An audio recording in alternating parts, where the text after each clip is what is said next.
రైతుల సబ్జెక్టు మాట్లాడరు. నిన్న ఒక పాపం ఒక విలేకరు నిజాయితీగా అడిగిండు రేవంత్ రెడ్డి గారిని, 2 లక్షలు రుణమాఫీ చేస్తా అన్నారు కదా సార్, ఇంకా చేయలేదు కదా మరి మీరు ప్రజలు అడుగుతున్నారు అంటే వెకిలి నవ్వులు. చెప్పి ఆయనే చెప్పిండు కదా, ఎవడు కమిటీ కమ్మన్నాడు ఆయనను? పేద సిపాయి లెక్క మాట్లాడితే మొగోను అయితే అంటాడు కదా. నేను అంటున్నా రేవంత్ రెడ్డి మొగోను అయితే చెయ్యి రుణమాఫీ, ఎవడాపిండి ఆయన నేను చెయ్యి రుణమాఫీ, చెయ్యి 2 లక్షలు రుణమాఫీ చెయ్యి. నువ్వే అన్నావు కదా December 9 అని, చెయ్యి.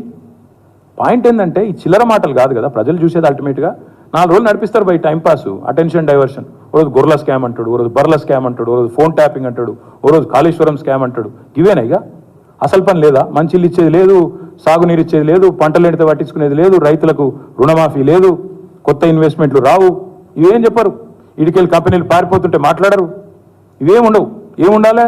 మమ్మల్ని అందరినీ రాష్ట్ర ప్రజలను పిచ్చోళ్ళని చేసి వీళ్ళు పోతురట, వాళ్ళు పోతురట, వీళ్ళు జంపట, వాళ్ళు జంపట, వాళ్ళు చెప్పుడు మీరు రాసుడు. బాగుందా?